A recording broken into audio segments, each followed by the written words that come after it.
morning, everyone. Thank you so much for joining us on today's Business First Call, which is sponsored by Blue Cross Blue Shield of Michigan. It's a new year, and we're really excited that you're here to kick it off with us today.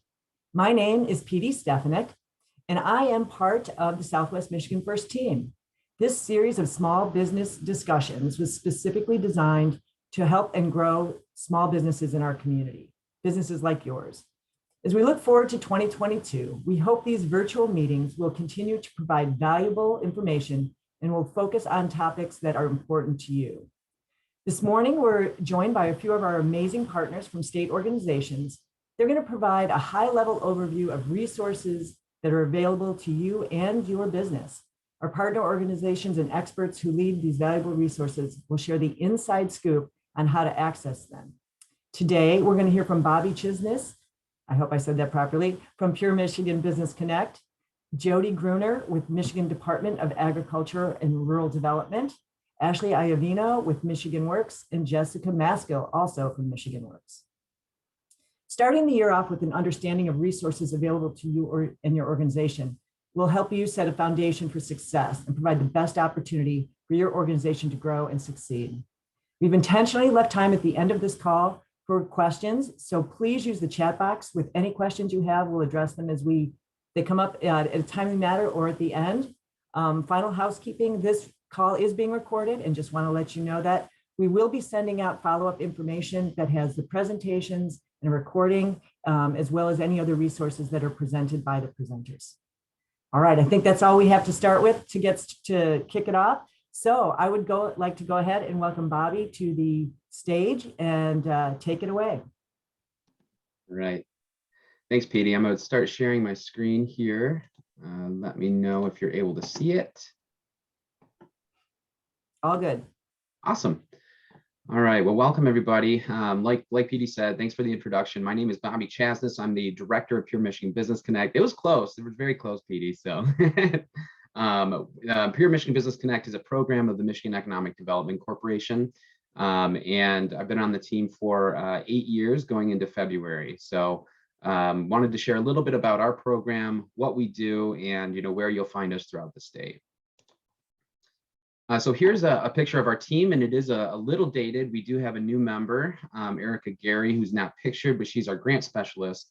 But this is the team from left to right. It's myself, then Tanya Marcos Vanna, who's our director for our development and operations manager, Colin Dillon, who is our data and strategy manager, Salifu Muhammad, our program specialist, and Katie Till, our senior program specialist.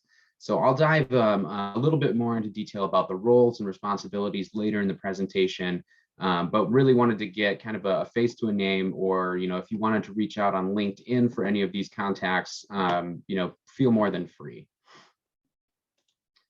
So what do we do? Pure Michigan Business Connect, like I said, it's been around for just about a decade now. But what we do is we really help uncover procurement or innovation gaps and work to fulfill those gaps with our regional and local partners. So our team does the facilitation of the introductions to the suppliers across the board, really. We do pitch competitions, buyer tours, matchmaking summits. Obviously, when those were a little bit more in person, it was a little bit higher energy, but our team has pivoted over the past few years to really still provide some of that fantastic matchmaking services to our Michigan suppliers.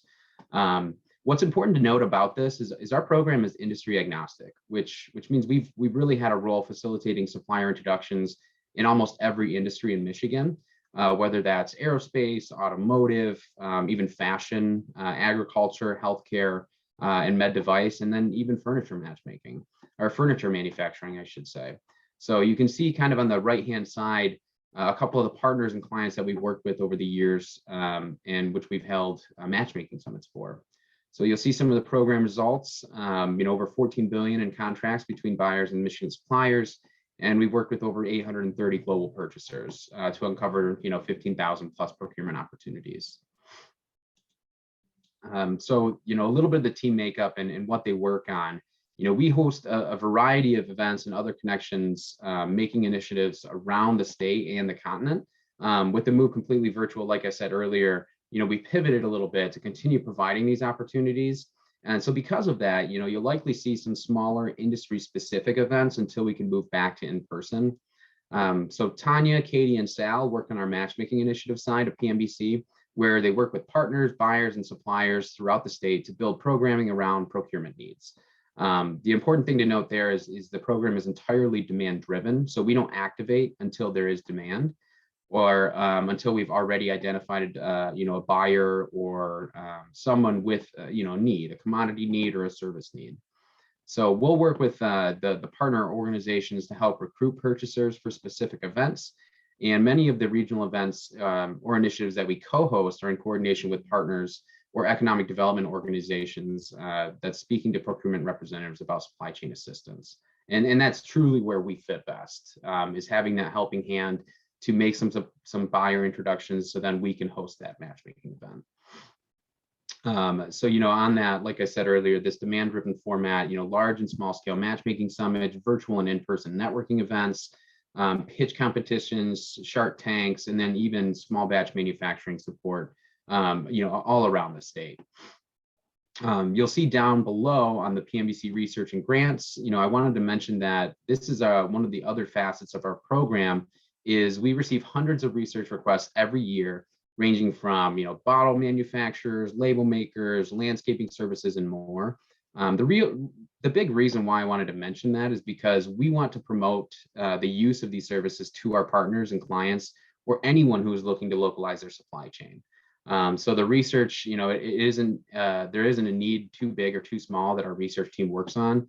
And, if you're ever in need, any supplier really, even, the smallest need or whatever you can think of, whether it's office supplies or toilet paper or what have you, we've received a lot of odd requests throughout the years. And so there's nothing that we won't help out on. I also wanted to mention, the buyer tours and supplier visits portion of that. That's where we'll take a buyer potentially in from out of town and then go on facility tours throughout the state, having them do, some of the really intricate one-on-one meetings, sometimes taking up to 2 to 3 hours, and really working out deals right on site. So that's a really, really cool portion of our program that we love working on. And then finally, I wanted to mention, and I'll get into this, a little bit more later, is the PMBC Access and Certification Grant that we launched at the end of 2020, and we're still continuing in our fiscal year of 2022. So this is a little bit, the next few slides are a little bit more about kind of the process and the ways that we support. So, I'll dive into a little bit of detail here. Really, this slide is particular to, the levels of engagement that almost always begin with our research. The first is just primary research, where we provide a list of companies that fit the criteria provided by the purchasing unit. And the second is targeted matchmaking, where our team performs the research for a few different needs, and then we kind of launch into a facilitation of the meetings or other avenues of connecting. Here is where we would arrange an itinerary of meetings for a buyer tour or smaller one-on-one meetings with 1 or 2 purchasing units. So that's a great example of what we did with Boeing's research and technology team, where we organize supplier visits to a handful of companies each year for Boeing's procurement reps to visit. And then the final bucket, where it's matchmaking initiatives, this is where the research from many need areas and many buyers, sometimes up to a couple dozen, where we'll provide supplier recommendations to purchasers in a large-scale summit or multi-day matchmaking event. So a good example of that is our signature initiatives of aerospace and agriculture in years past. As I mentioned earlier in the presentation, our research methodology allows for several different types of engagement with the supply base. And really what I wanted to mention here is, because we're industry agnostic, our research and needs can be variable. For automotive and aerospace manufacturers, many purchasers are interested in the facility offerings, capabilities, types of machines that you have, maybe even capacity. So that's a little bit easier for us, to go right on site. Obviously with the pandemic, it's changed a little bit, but we're still offering that service. And then on the flip side, in the agriculture or food space, seeing and feeling the packaging for a product, seeing the branding and all of that, or hearing the sales pitch from the maker or founder of the company is a priority. So, a virtual call or an introduction might be the best fit there, especially, obviously with the pandemic. So we've tried to kind of pivot away from what we normally thought, our 500, 600 person matchmaking events were, into still providing that level of service for buyers, but just meeting the supplier where it fits best for them. I'd like to jump into a couple of other things, just really mentioning the summit side of this. We've worked with, like I said, we've worked with hundreds of purchasers and investment interests for a lot of those in-person matchmaking events and Shark Tanks, where we have kind of a pitch competition or a presentation style format to get the buyers, engaged with that format, but also have them ask questions directly to the supplier. So we found that to be extremely engaging, but also productive. And really the buyer's time is, it's everything. And so if we can pack down, a couple of meetings into an hour or 2 hours throughout the day where they don't even have to leave their seat from home, that's perfect in our eyes. I'd also like to mention, about, how to kind of engage with our team or engage with the purchasers. We use a ConnectSpace platform, or our online platform called ConnectSpace. It's a vendor out of Ann Arbor. And really, it's completely free to access. And once you fill out an account and you have your profile activated, that's what you use really to apply to all of the other purchasing needs throughout all of our events. So that's also where you'll be able to apply for our grant, our PMBC Access and Certification Grant. And so I have, links to share with you all, but this one specifically to access that platform is pmbc.connect.space. And that way you can fill out your profile, your account, and anyone else on your team or from your company that might want to engage as well. So a little bit about timing really quick before I jump into some other kind of formats that we've used is really some of these applications or events can take, anywhere from, about a month to prepare for and facilitate, all the way up to probably 6 months of planning. It just really depends on who we're engaging, whether that's different partners throughout the state, or also how long it takes to recruit the buyers. Knowing that a lot of those purchasers might have some really, really busy months ahead, sometimes we like to just do a lot of the recruiting portion as early as possible. So the application, I mentioned applications. Typically applications for our matchmaking summits will be live for about a month. And we'll promote them through our newsletters, through our marketing materials, and you'll get a chance to kind of see some of our flyers that we use. But once that month is over, we close that application and begin forwarding any good supplier recommendations onto the buyer. One thing that we do not do is separate any of the applications before we send to the buyer. We allow the buyer to make all of the decisions for who they want to meet with on that day, just depending on what they need, right? Whether that's certain diversity status, or whether that's a certification that they really, really need or require for that supplier. We leave that completely up to them. We just allow ourselves to be kind of the collector of all those applications and data. So now I'd like to, get into a little bit more about the types of events that we host. Before the pandemic, our program wanted to continue to provide engagement opportunities for all the suppliers at different stages of their business.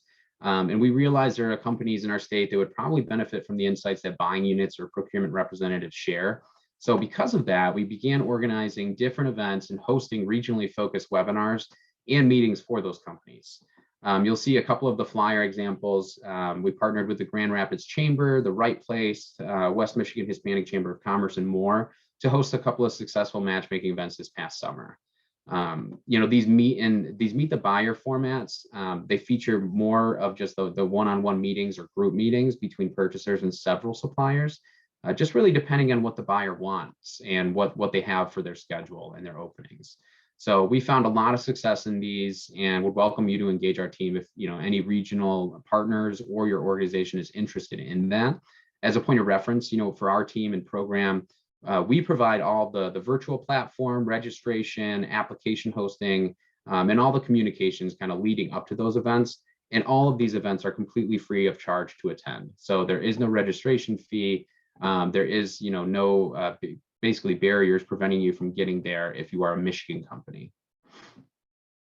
And a couple of other things, the virtual hosted to better fit schedules. I think, like we found previously, it's very tough to get anybody, on webinars and things of that nature throughout the entire year. So that's what we've been trying to do right now, is getting the virtual platform where we can just tape everything, record it, and then post it online in case, you know, some suppliers or buyers, their schedule doesn't fit, or, you know, something pops up, or kids are sick or something like that. So we've been doing our best to try to be able to tape these virtual summits and be able to post them back on our website.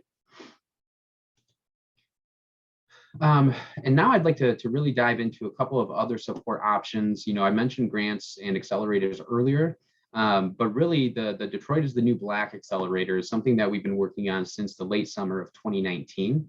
And we partnered with Rosalind Karamoko from Detroit is the New Black to set up a fashion accelerator in downtown Detroit. The intention was to support growing fashion designers who could benefit from testing in a brick and mortar store. Each quarter, a brand application is released for designers to apply to the accelerator, and those designers that are chosen for the accelerator kind of walk away with a few different things, whether that's revenue from the products and sales that they had, merchandising and product marketing support, mentorship for sales, and other training. So it's been a really, really popular accelerator that we've loved working on in downtown Detroit, and we're looking to expand this type of support service across the state as well. Also, you'll see over here the Shiawassee small batch support. So that was one that we hosted up in Shiawassee County, really just to support food companies. Each company selected, it was a pitch competition, had their opportunity to pitch to the judges through our online virtual platform. The companies were competing for consulting services and production and processing space and buyer connections.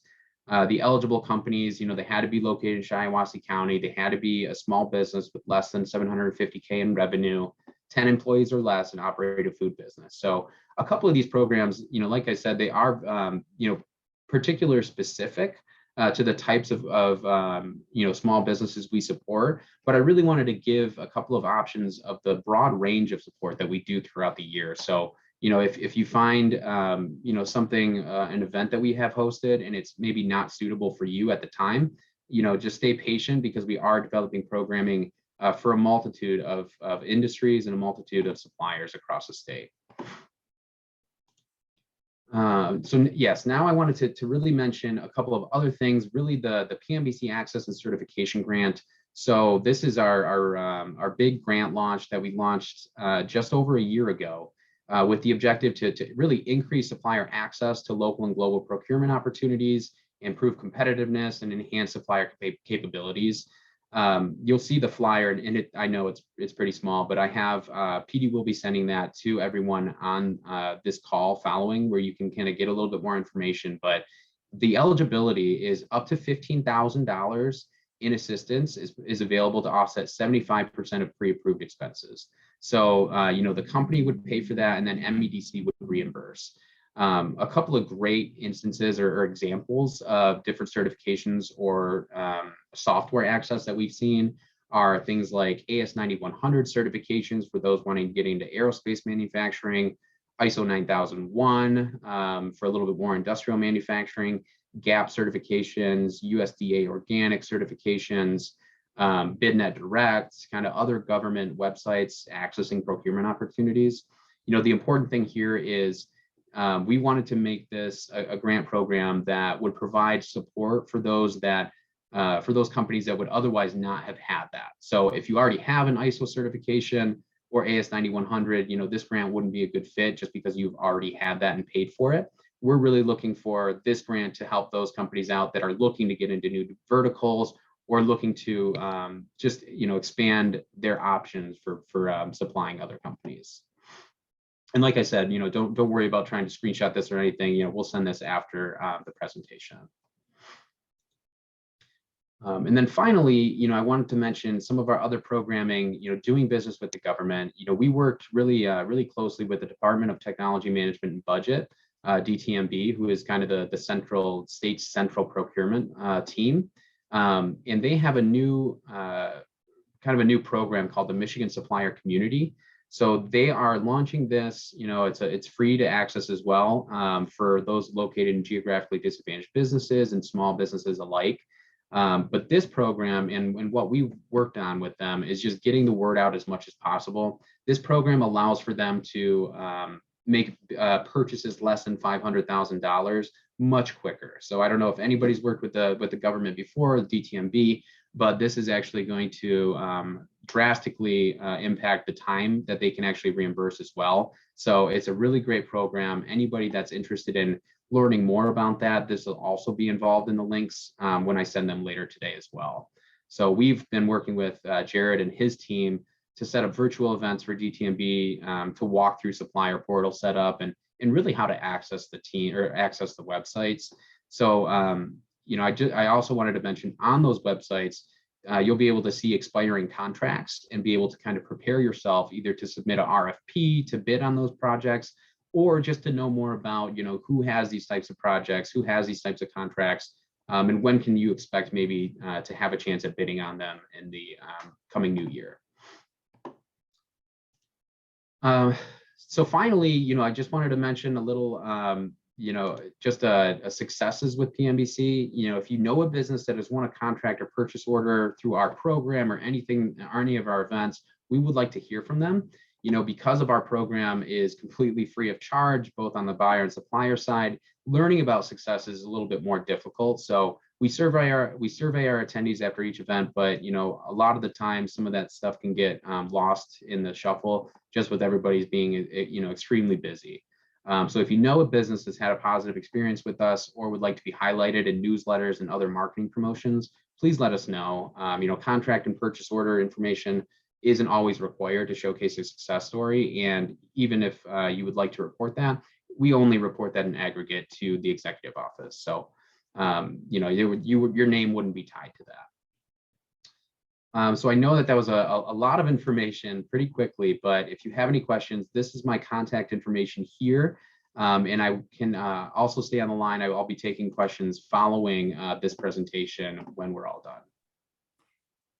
Wonderful. Thank you so much, Bobby. I have a question for you. So how does a company get initially registered with Pure Michigan Business Connect? Sure. So I mentioned earlier, the website that we do is pmbc.connect.space. And so you'll access that. You'll see kind of an account creation, profile creation. And from there, once you've done that, you'll be able to log in and see all of our upcoming events, be able to apply for our grant program as well. So that's really the central location for all of our activities. Is there a waiting time to be accepted into that, or is it just kind of a registration and then you're ready to go? Yep, there's the only wait time that I would say is just for our team to confirm that account has been created and confirm that you're a Michigan company. But otherwise, nope, it's just plug and play. As soon as you're done with the registration, you'll basically be able to access everything. One last question: do you need to have an EIN number or a business number to be able to do that? I don't think we don't record the EIN number. It's basically just so long as you have a valid USPS address in the state of Michigan, then that's really what we're looking for. Wonderful. Thank you so much. And again, go ahead and if you come up with some questions, please put them in the chat box and we will get to those a little bit later. But thank you very much, Bobby. That was really informative and provides great resources. So thank you. Thank you. At this point, we're going to go ahead and we're going to shift. And I'd like to invite Jody Gruner to the stage. And Jody is with MDARD, which is Michigan. I'll let you go through that. First, we've got to get my screen shared here. Okay. There you go. Can you guys see that? Yes. Looking good. Okay. Following Bobby, tough act to follow. I will say that the Department of Agriculture works very closely with Bobby and his team at PMBC. In fact, right now we're actually working with Meijer specifically to do a small format event with their small market stores, and looking at how do we get Michigan food companies connected with Meijer small format to be able to get more local food companies into their stores. So it's definitely a win for companies to connect either with Department of Ag or PMBC to make sure that they aren't missing out on these types of opportunities. So my role for everyone, I know we have a few food companies here. My role really is economic development. I work for the Department of Ag, and within the Department of Ag, there is a small team of us that are really focused on how do we help companies grow? How do we get companies connected to the right resources and plugged into the right places for whatever their needs are. Oops, and I'm not able to. All right, you guys, I don't know why. There we go. So I just wanted to give you a little bit of a background on what the food and ag industry kind of encompasses. So, you know, we're in the top 3 largest industries in the state. So we've got automotive, tourism, and agriculture. So, I mean, ag is a really big economic driver for the state. We employ 17% of the workforce, and our impact is about 104.7 billion. And so in the region that region 8, right, Southwest Michigan has so much great agriculture in it and so many great wineries and all kinds of good ag. I included some of this for you guys just in case you're interested, just you know, with what food processors alone are $30+ billion for the economy. And this number is a little old, actually. We have over 2,400 licensed food processors in Michigan. So lots of people working on food. So what the goal really for our team is really, how do we accelerate the growth of our food and ag companies? How do we extend supply chain, right, for the products that are grown here? So when you look at something that's grown here, like even say dairy, you know, how do we create more assets and more processing capabilities for those growers to make milk, to make cheese, to make yogurt, maybe to make any kind of you know, artisanal cheese, or even a creamery, right? Like how do we help them get that milk if they need that supply chain component, and how do we help them access those contacts? And then also, how do we help get some of those products to market, and how do we help them connect there? And again, PMBC is a big part of that. So really our main goal is providing assistance, right, for food and ag companies. So we really work with, you know, 2 sectors, you know, so we work with new businesses, so businesses that are just starting out, you know, and again, supply chain connections, you know, regulatory assistance. So if you're moving into a new space and you're thinking like, okay, I'm going to need to be licensed by MDARD, you know, what does that look like? What am I going to need? We can do reviews for you of a space. We can do a walkthrough. The inspectors can do a pre-planning session so that you know exactly what you're going to need, so that you're not having to go back and spend more time, money to have to retrofit later. We help connect with funding, which is usually where a lot of people connect with us. So we have grant programs that I'll talk about a little bit later. But we also, you know, are kind of in the loop and understand what's happening with some of our partners. So any kind of federal funding that may be coming down, that is generally very specific, but we, you know, any kind of other like good food funds, or working with MSU, Product Center, if we need to facilitate meetings with, you know, perhaps, you know, grower groups and processors or leaders from organizations, that's another role that we play quite often. And then we also do have a number of programs that help support you know, the export potential. So if you're a company that's thinking about doing any kind of exporting, we can help with that. And we have programs with that. And I'll talk to you guys a little bit about that in a future slide. So like, this is sort of the money slide, I guess I call it, you know, and I would, you know, recommend that you go to our Michigan.gov MDARD grants page, because like all of the details are there on the programs. But so we have a number of programs. Probably the one that's coming up the fastest right now is the value added grant program. So depending on kind of, you know, what you're doing in the food space, this might be a good program for you. It can cover any kind of processing. So if you needed a piece of equipment, if you were a regional food system or a food hub that was looking for support and you're working with local growers, this is a great grant program. If you have a product or you have an organization that's looking at how do I access, right? We're really, your mission really is about access to food and getting people in need the food that type of food they want to need. Like the value added grant program is really designed to fit that need. And that program will be, that grant will be opening up in February. So that's probably the one that is like coming up the fastest. The rural development, fund grants, those usually get announced in the fall.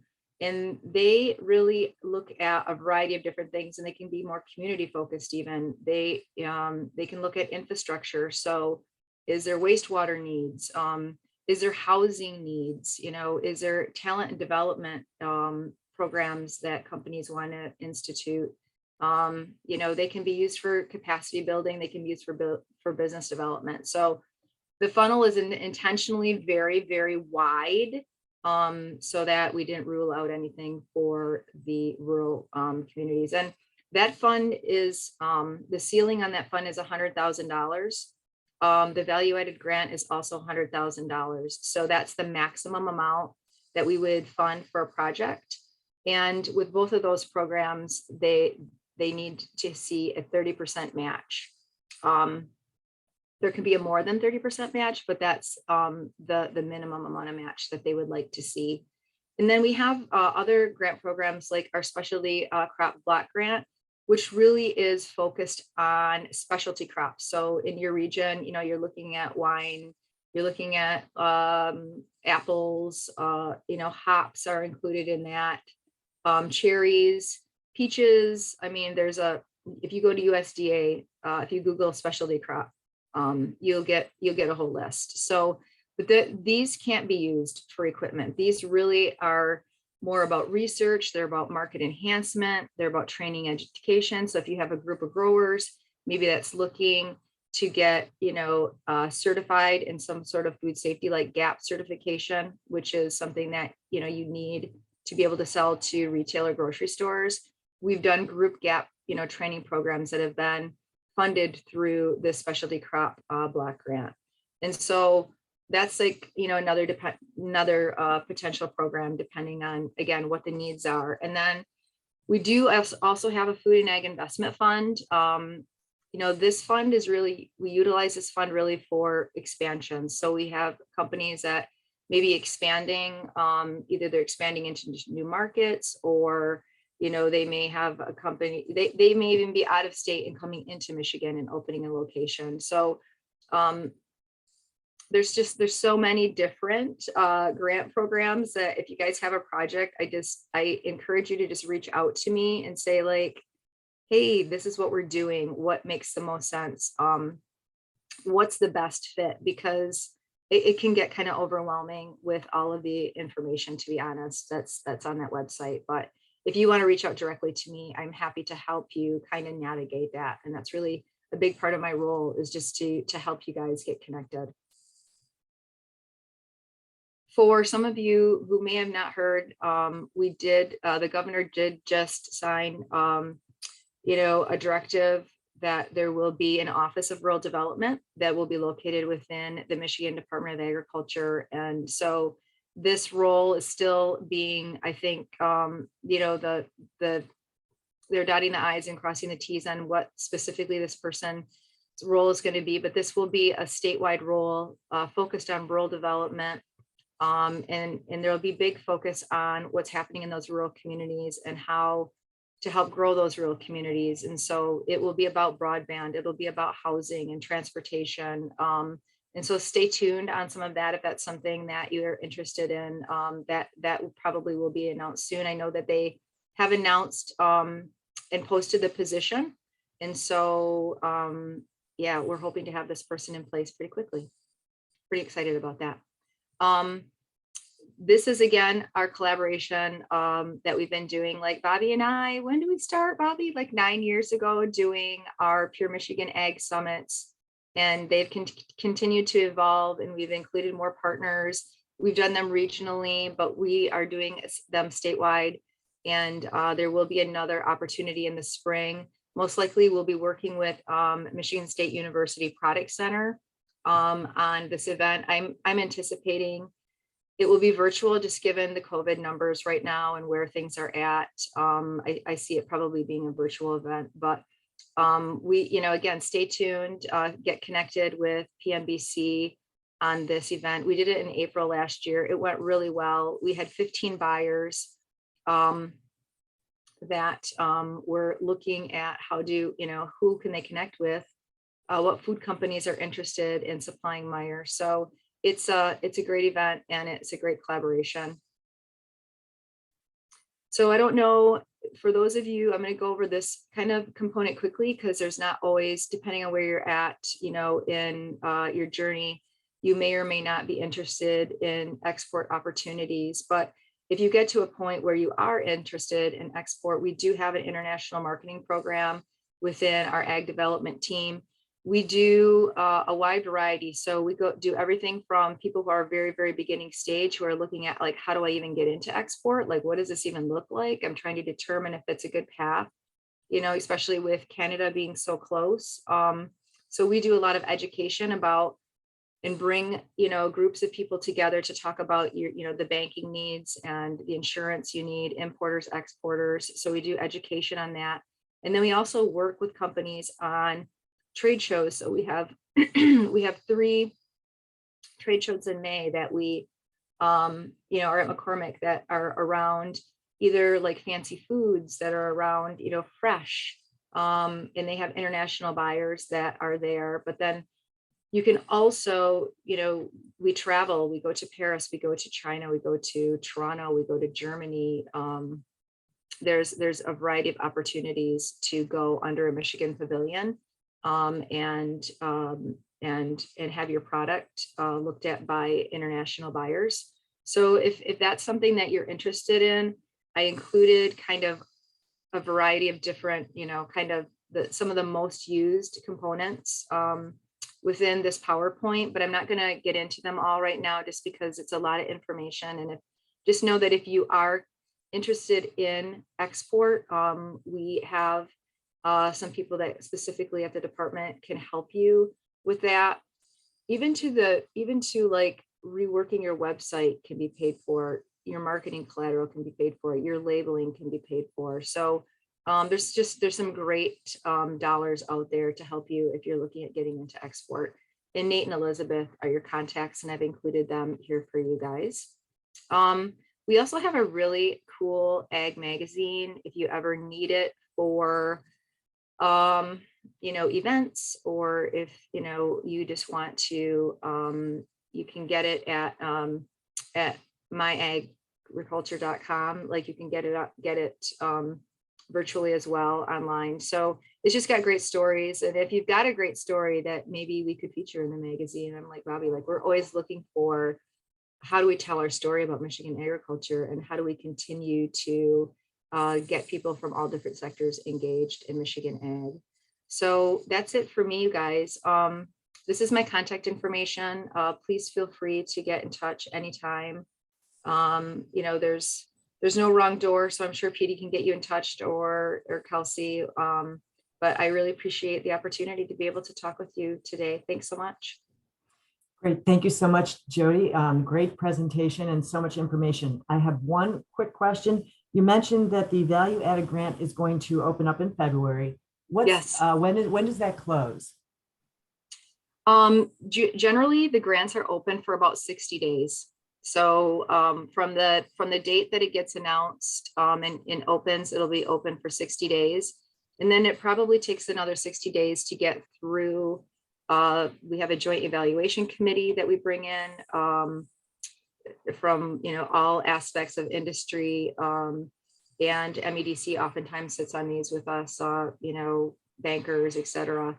It takes about another 2 months to get through that. So it's probably 4 months from the time you may apply to the time you'd find out whether or not you were granted.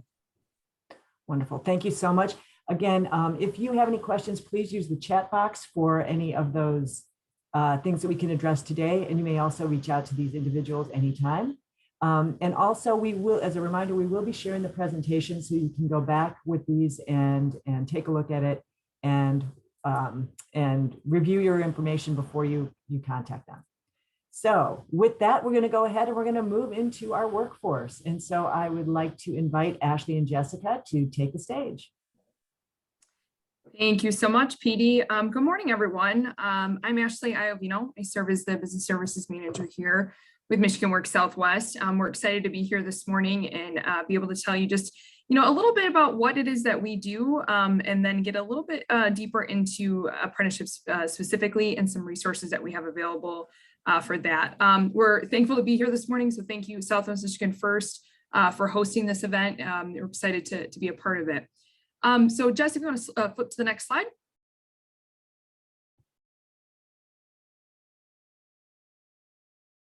So first off, what is it that Michigan Works Southwest does? So I like to kind of refer to things as two sides of the house. So we have a side of the house that works specifically with job seeker services. And then we also have the side where Jess and I spend our time that's working more closely on the business services side of things. And I'll get into exactly what is covered under those types of services in just a second here. But we cover the areas of Branch, Kalamazoo, Calhoun, and St. Joseph counties. So there are 16 Michigan Works agencies in Michigan, and they're all kind of split up by different county parameters, and those are the 4 that we specialize in. Next slide. So a little bit more about the job seeker services side of things. So what exactly does that mean? So that really can be a variety of different items. Really the goal there is to be able to get folks who are wanting to get back in the workforce, but maybe struggling with some different barriers or other obstacles in their life that's preventing them from getting into the workforce. That's really where we come into play there. We have several service centers that are in each of those 4 counties, a couple satellite locations as well, where these different services such as resume building, free workshops, mock interviewing, assistance with job searches, because that can be sometimes a cumbersome process for job seekers, just how to navigate that system in general, but also just navigating the overall system. So whether that's they're on food assistance or cash assistance, and really what does all that look like? Our folks that are career coaches at the service centers, that's what they do. They really work one-on-one closely with all of those folks that are, like I said, really trying to get back in the workforce, but maybe having some struggles. At the service centers, we also do provide some assistance with unemployment insurance. Now, we do get oftentimes mixed up where folks think that we are the unemployment insurance agency. We are not. We are a partner of theirs where we can provide some assistance, but we can't do it all. That when it comes into deeper issues around unemployment insurance and claims, that's something that really needs to be redirected to that department. But our folks at the service centers do have some capabilities of helping out there. Next slide. So then when we get into the business services side of things, where, as I mentioned, Jess and I spend our time, this gets into what does it take for employers in our area to be successful? What are the types of resources and partnerships do they need in order to thrive? That's really our goal here, is talking to employers, really truly listening to what your needs are, and then being able to connect you to many different types of resources. Now that could mean talent. So as I just mentioned, connecting to that other side of the house there, where we have a pipeline of job seekers that are looking to get in the workforce, and helping to connect the employers to those folks. And by way of, passing on a resume, whatever else that might be, job fairs, you kind of name it. And we're looking to try to make that connection. It could also mean connecting employers to different community resources. So there's a ton of different opportunities out there that I think as much as it's hard to navigate some of the overall system on the job seeker side, I think it's hard to navigate some of the system on the business side of it too. There's a lot of community nonprofits and different groups that are there willing and able to help employers, but maybe they just need that warm handoff for that connection. So it's something else that we provide assistance with. And the last thing I was going to mention here too is getting a little bit more into grants or the money side of it. So oftentimes there's different dollars that flow through us, state, federal wise, sometimes even private funding that's really there to help employers with their workforce. Now, we're going to get a little bit deeper into specifically apprenticeships for this particular call, but that's really kind of the tip of the iceberg. There's a lot of opportunity in a lot of different ways that we can support and assist employers. But today's call, we're going to focus on some of those specific things around apprenticeships. Next slide. So to get into that, and so I wanted Jess to be here. She is our apprenticeship guru. So I'm going to turn it over her to take over. Thanks, Ashley. And I am Jessica Meskel, the Apprenticeship Success Coordinator at Michigan Works Southwest. And wanted to go over just apprenticeships, like Ashley had said, and some of the fundings we have available right now.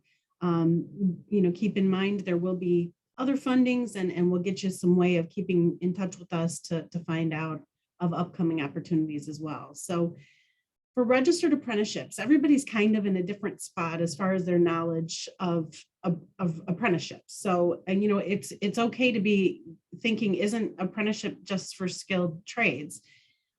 Because honestly, when I started, that's where I was at. I wasn't familiar that it could be so many different occupations. So whether you already know something a little about it, or whether you're already actively involved in it and you have a registered apprenticeship program, we have information sessions. We call them the Apprenticeship 1.0 and 2.0 that are really for everybody, and allow us to give employers direct access to our USDOL Office of Apprenticeships representative, Tiffany Clausen, so that you can ask any of those questions you have.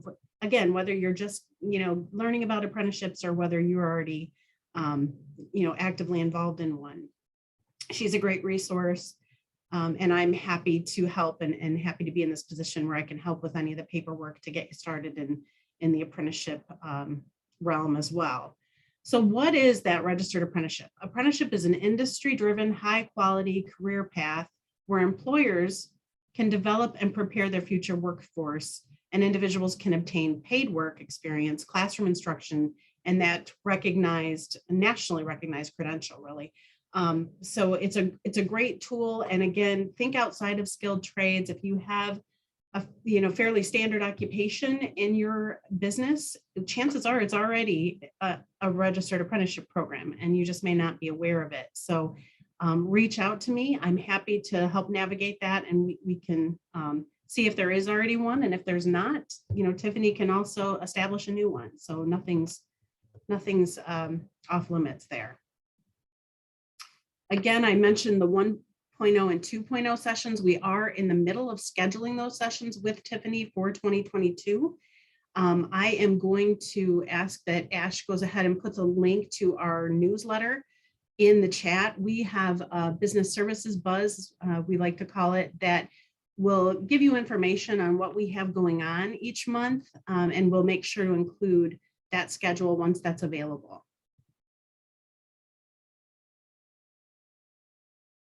Oh, sorry, went too far. No, didn't. Here we go. All right, so state overview. I'm not going to read this slide to you, but I wanted to provide it to give you some numbers around the registered apprenticeship programs. So we have a total of 1,080 registered apprenticeship programs in the state of Michigan. And as you can see, we have, a lot of active apprentices. That number is continuing to grow. There are still new registered apprenticeship programs, despite COVID. We are still able to get some of those programs up and running and get people registered in those programs.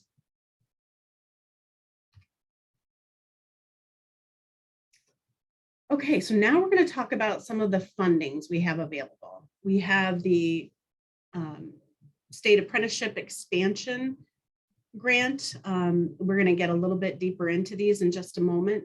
And then we have the Going Pro Apprenticeship and the Going Pro Talent Fund ILC, or industry-led collaboratives.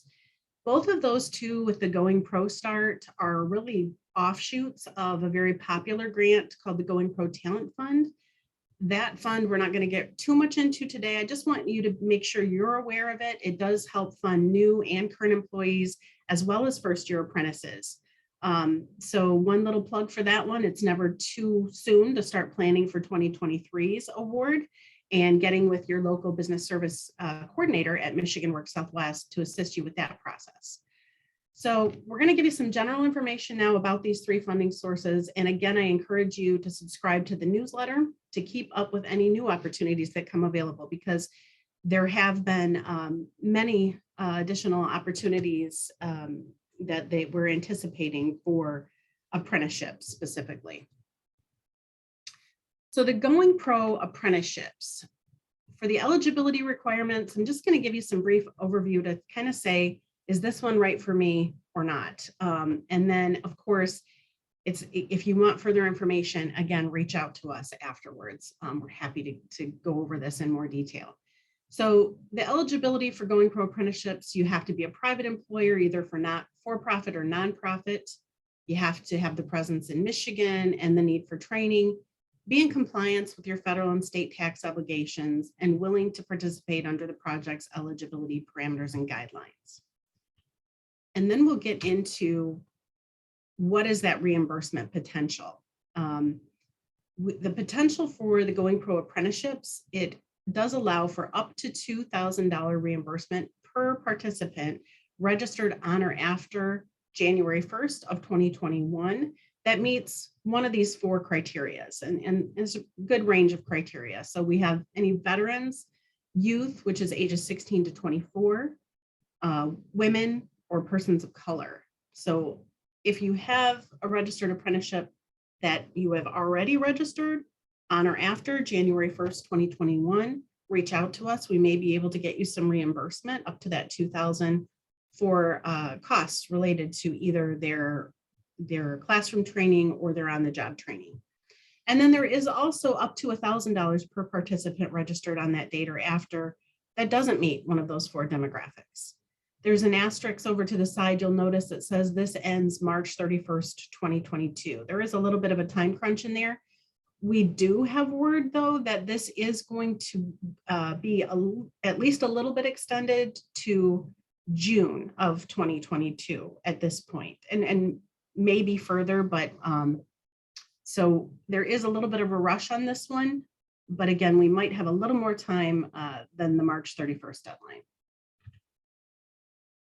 Going Pro Talent Fund industry-led collaborative. So the eligibility on that is it's going to meet the same eligibility requirements we went over under the GPA, but you also have to have shared training needs with other Michigan-based companies.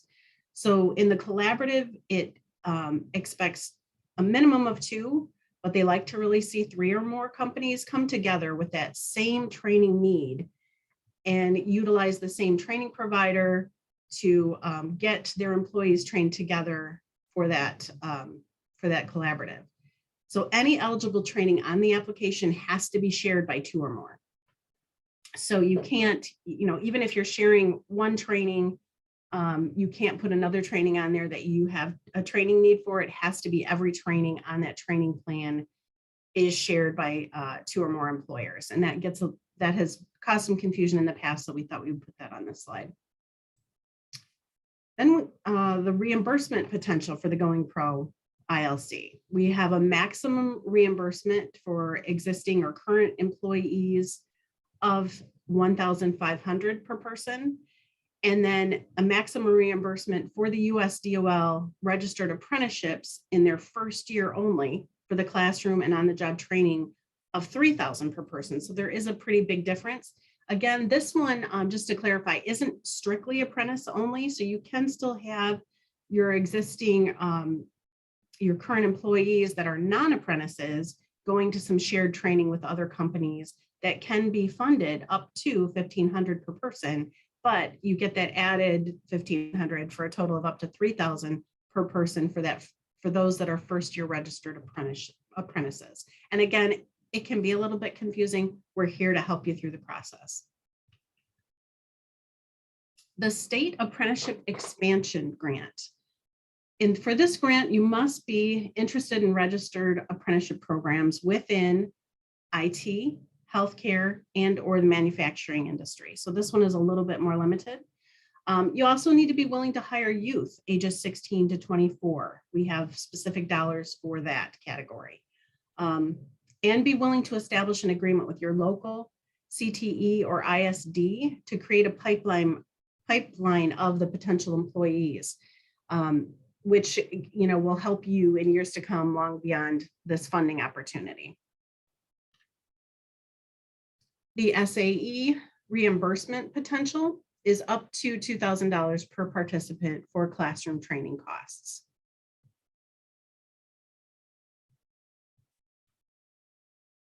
And I know that was a lot of information. Again, I encourage you to sign up for our newsletter, reach out to your business service coordinator, reach out to myself or Ashley, and we are happy to walk you through any of this, but please let us know if you have any questions. And I'll turn it back over to Ash now. So once again, thank you for the opportunity just to talk about a few of these different funding sources and grants available. And once again, thank you to our partners at Southwest Michigan First for hosting this awesome event. As Jess mentioned, you're not alone in this. There is plenty of folks that can help you navigate those different grants. So the next slide, I think, Jess, we've got just contact information for everyone on the business services team. So, if you can't reach Jess or I, there's definitely other folks that are available too. So we're look forward to speaking with you all.